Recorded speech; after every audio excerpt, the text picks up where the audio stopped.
my name is Jolene Piper, and today I'm going to talk about some things from the course, Conflict Management for Church Leadership. So what is conflict? Well, it's a difference of opinion or purpose that frustrates someone's goals or desires. Stress is also a common reason for conflict to arise. I think it's safe to say that most of us do not like conflict and would rather avoid it, just hope that it'll go away. I generally think of conflict as something negative. While it certainly can be if not handled correctly, surprisingly, actually conflict that is dealt with in a healthy manner can be beneficial in bringing people closer together. So what are the four primary causes of conflict? Well, first, there's poor communication. Second, differences in values, goals, gifts, calling, priorities, expectations, interests, and opinions. What are some other reasons for conflict? Number three, competition over limited resources. Fourth, sinful attitudes and habits that lead to sinful words and actions. So conflict is one of those things that everyone's going to experience from time to time. People tend to have their own opinions and don't always agree with everything we say or do, nor do we always agree with them. So what does dealing with conflict in a biblical way look like? Well, let's take a look at the 4 G's of peacemaking. The 4 G's of peacemaking. The first G is to glorify God. When we are in conflict or we feel attacked, our response can make all the difference. It's easy to just want to justify or defend ourselves. However, if we're not careful, we can become selfish and make the matters worse. We need to pause and ask ourselves a question. How can I honor God when dealing with this conflict? The second G is get. Get the log out of your eye. Matthew 7:5, reading from the NLT. Hypocrite! First, get rid of the log in your own eye, then you will see well enough to do with the speck in your friend's eye.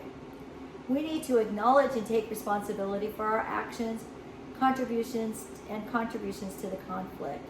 The third G is gently. Gently restore. Galatians 6:1. Dear brothers and sisters, if any believer is overcome by some sin, you who are godly should gently and humbly help that person back on the right path.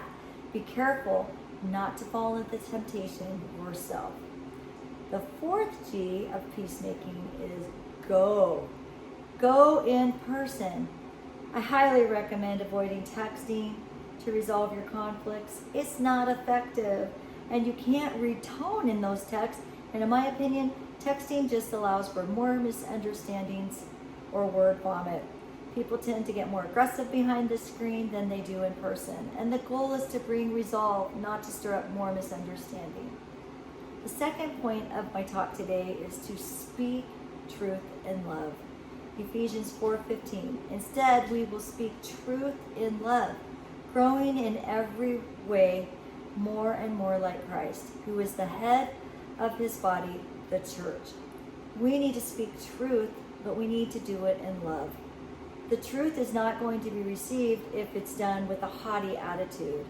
And additionally, it's equally important to listen well to what the other person has to say, because in doing so, this will help to give clarity and understanding to their position.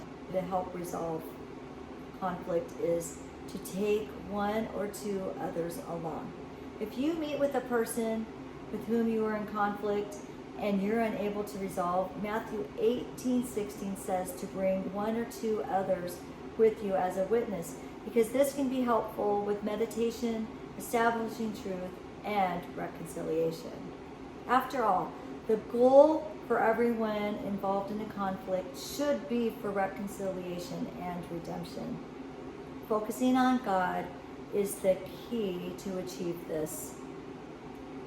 As we come to resolve in our conflicts, we must make sure that we forgive. We need to forgive as God has forgiven us. I know that this can be difficult sometimes, and it doesn't always seem fair, but we can't live in a right relationship with God when we are in conflict. So how can we have peace and resolve without forgiving? I don't think we can. Forgiveness is neither a feeling, nor forgetting, nor excusing. Forgiveness is a costly activity. You may need to bear certain effects of other people's sin over a period of time. But always try to remember to be humble. Humility can prevent conflict because humble people are usually not as easily offended and they manage conflict much easier. So I want you to remember when dealing with conflict, there's 3 steps. We must surrender ourselves to God, we must learn to resist Satan, and we need to get closer to God because the goal is to resolve conflict in a godly way. Thank you.